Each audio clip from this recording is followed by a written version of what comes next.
Musik apa sih hukumnya? Apa dulu musik tuh? Antum harus kenali dulu. Apa dulu musik? Jangan-jangan ribut masalah musik, antum sendiri nggak kenal musik. Antum menghukumi musik, handphone antum sendiri banyak musiknya. Ringtone, tone itu kan musik. Begitu bunyi, musik itu haram. Bunyi, ting ting ting ting ting gitu kan? Masya Allah, haram semua tuh di HP antum tuh. Antum harus kenali dulu apa itu, gitu kan? Musik itu segala suara yang menghasilkan irama. Ingat ya, kami alhamdulillah saya sampai S2 itu spesialis saya di bahasa Arab. Saya senang tafsir Quran. Saya sangat cinta Quran, ya. Dan alhamdulillah untuk memahami Quran saya harus paham bahasa Quran. Maka saya belajar di bahasa itu. Dan turunannya nanti ada pembahasan tentang syair. Yang di syair itu salah satu subbabnya pembahasan tentang musik. Karena unsur dari syair itu musik, salah satunya. Musik segala suara yang menghasilkan irama. Jadi setiap suara menghasilkan irama itu disebut dengan musik. Jelas di sini? Ini dibagi dua nanti. Ya. Yang pertama, ada yang tidak menggunakan alat. Jadi suara. Dan orang Arab sudah terbiasa tentang itu. Maka ketika mereka membuat syair, di antara unsur syair itu salah satunya musik. Kalau antum belajar jurusan bahasa Arab, berbicara tentang syair itu pasti itu akan belajar itu. Di antaranya ada irama, musik di situ. Kalau diturunkan ada 16 rumus, disebut dengan bahar di ilmu arud. Ada bahar tawil, ada madid, ada rajaz, ada macam-macam. Dan sejak zaman jahiliyah sudah ada. Jadi begitu mereka bikin syair, tidak ada irama musiknya, itu disebut aib musiknya. Aib syairnya, celah. Bukan syair yang fasih. Ya, tawilun lahu dunal buhuri fadailu fa'ulun mafa'ilun fa'ulun mafa'ilu kifanan fi min dzikra habibin wa manzili bisaqtul liwa bainad dakhuli fahawmali. Selalu ada iramanya, membedakan satu dengan yang lainnya. Nah, pada yang seperti ini bahkan turun ayat Quran. Saya ulang ya, bahkan surah khusus yang membahas tentang kebiasaan mereka. Surah ke-26 disebut Asy-Syu'ara. Asy-Syu'ara itu jamak dari kata syair yang berarti pemusik, penyair. Nggak pakai penyair. Oh, itu penyair. Saya ulang ya, penyair. Jamaknya Asy-Syu'ara. Tayyib, kalau antum baca nanti dari ayat 224 sampai ke ujungnya, singkatnya apa? Ada kebiasaan-kebiasaan mereka ketika ayat turun dicela oleh Quran. Dicela oleh Quran.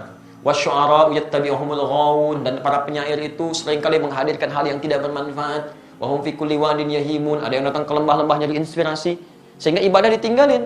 Datang ke lembah, jadi apa Pak? Jadi ilham. Kan ilham tetangga Bapak. Oh enggak, saya di sini. Jadi itu, jadi inspirasi, nulis macam-macam. Sehingga maaf, kebaikan-kebaikan diabaikan. Kan sholat tertinggal, macam-macam tertinggal. Zaman jahiliyah banyak yang begitu. Sehingga ketika zaman Islam dibedakan. Yang seperti ini gak ada banyak manfaatnya. Bahkan ada yang menuduh Nabi SAW. Ada yang menyerang Nabi dengan syair. Banyak. Ada Zuhair bin Abi Salma sebelum dia taubat. Nyerang Nabi itu. Disebutkan begini, dan sebagainya. Apa yang terjadi? Sisi lain, banyak juga penyair muslim. Di antaranya Hasan bin Sabit. Hasan bin Sabit bahkan langsung disebut sebagai syairun Nabi. Seorang penyair yang membela Nabi SAW. Jadi begitu di sudut sana mencela Nabi, di sini kemudian membalas dengan membela Nabi SAW. Dan tidak sedikit pembelaan itu dihasilkan lewat syair. Yang seperti ini langsung disanjung oleh Quran. Illal ladzina amanu, kecuali para penyair yang beriman kepada Allah Subhanahu wa taala. Yang dengan syairnya dijadikan untuk membela Islam dan mengangkat nilai-nilai kebaikan. Jelas sampai sini dulu? Ini sisi yang pertama. Jadi Anda bayangkan, Anda mesti fair di sini. Ada ayat yang mencela keadaan tertentu, ada ayat yang kemudian mengangkat nilai kebaikan di situ. Jelas? Bahkan Nabi SAW pernah kemudian meluruskan ketika seseorang memuji Nabi untuk mengkultuskan. Jangan sebutkan itu, sebutkan yang lain. Dan Nabi SAW ketika pulang dari perang Tabuk pulang, itu disambut dengan syair. Dan beliau diam. Tala'al badru alaina min thaniyatil wada'i, ya wajaba syukru alaina, mada'a lillahi da'i. Dan antum ada yang kemudian membuat dengan musik-musik kasidah itu. Itu asalnya kan itu syair. Ya, dari madid rumusnya. Tala'al badru alaina min thaniyatil wada'i wajaba syukru alaina mada'a lillahi da'i. Ada semuanya di situ. Ya. Sampai orang Arab itu Pak, jangankan masalah seperti itu, lihat binatang, lihat macam-macam, itu memang itu Masya Allah, itu langsung bisa bikin syair. Refleksnya syair. Itu lihat burung aja, burung bulbul lompat-lompat bikin syair. Al-Asma'i pernah bikin, cuma gara-gara burung bulbul lompat ke dahan-dahan bikin syair.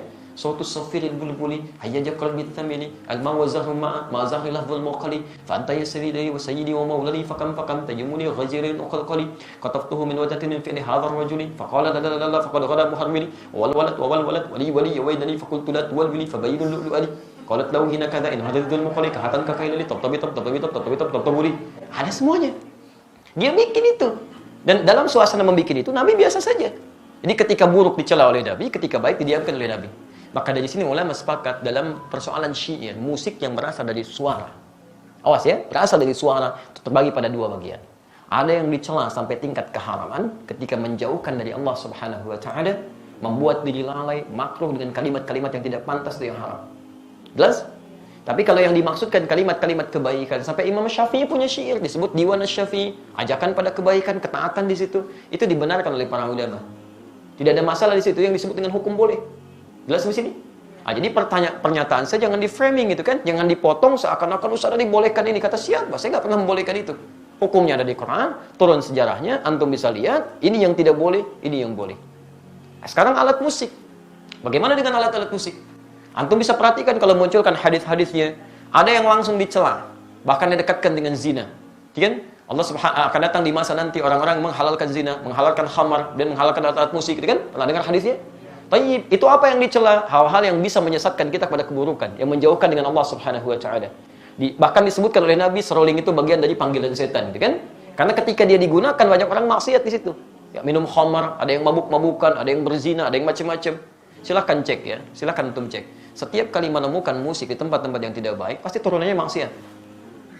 Itu yang jatuh haram di situ. Haram dan seterusnya. Tapi ada di antara hadis-hadis yang antum pernah lihat, bukankah pernah Nabi SAW datang ke rumahnya Sayyidah Aisyah? Jadi, apa yang terjadi? Rupanya di situ sedang ada pesta yang diadakan oleh Sayyidah Aisyah. Sedang bergembira. Tiba-tiba ada dua di antara khadimahnya sedang bermain gendang gitu kan? Baik, tobul. Dia sedang kemudian bersyair. Datang Abu Bakar. Ketika Abu Bakar datang dikatakan, Abi mazmuri syaitani fi baitin Nabi sallallahu alaihi wasallam. Ini yang setan ada di rumah Nabi.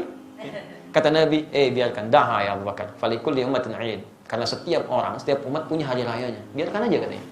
Jadi ada yang dibiarkan oleh Nabi, ada yang tidak diperkenankan. Tapi pembiaran Nabi itu juga bukan menjadikan Nabi fokus kepadanya. Nabi nggak fokus. Nabi nggak pernah misalnya pikirin itu, nggak pernah nikmati itu. Jadi beliau biarkan, tapi beliau nggak mencela. Jelas di sini? Ini menunjukkan bahwa pada hakikatnya Nabi tidak mengutamakan tentang musik itu. Yang walaupun itu dibenarkan sebagian yang tadi itu.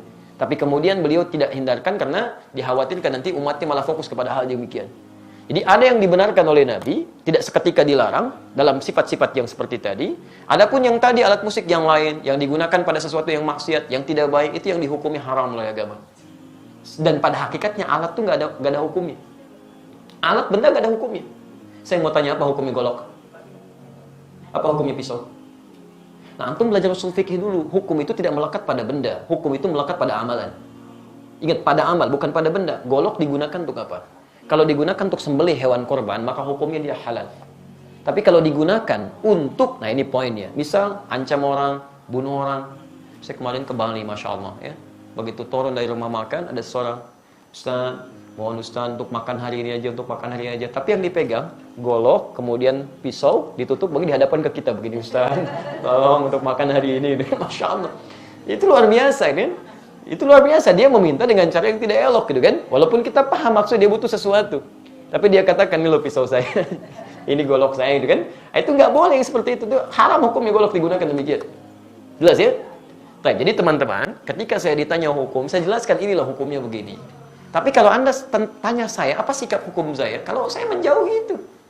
Saya jauhi gitu kan. Saya tinggalkan, saya jauhi. Sekalipun saya paham teorinya. Dan dari situ saya paham, orang barat mengambil rumus-rumus musik dari situ. Saya sampai hafal. Hafal saya rumus gitar, rumus piano, saya hafal. Karena mereka ngambil dari situ, saya pelajari itu. Tapi saya nggak pernah main begituan. Apakah kalau kita menghafal sesuatu, kalau tas disebut saya membolehkan? Belum tentu.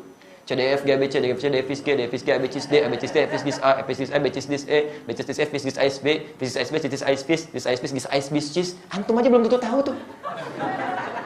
Jadi kita membaca sesuatu bukan berarti kita masuk di dalamnya, tidak gitu kan? Untuk merumuskan rumus hukum yang boleh, yang tidak boleh. Antum mungkin biasa, tapi bagaimana dengan orang-orang yang profesi di dalamnya? Ada yang mengajar begini, ada yang begitu. Saya mesti berikan pendalaman hukum seperti ini. Tapi sikap saya seperti ini. Jelas di sini? Baik. Antum boleh tidak sepakat, tapi jangan sampai ketidaksepakatan itu menjadikan kita harus saling mencela. Itu nggak boleh. Nggak boleh. Dalam tidak sepakat pun nggak boleh mencela. Apalagi dalam hal sepakat, kan? Baik. Alhamdulillah. Jelas di sini? Allahumma shalli ala Muhammad sallallahu alaihi wasallam.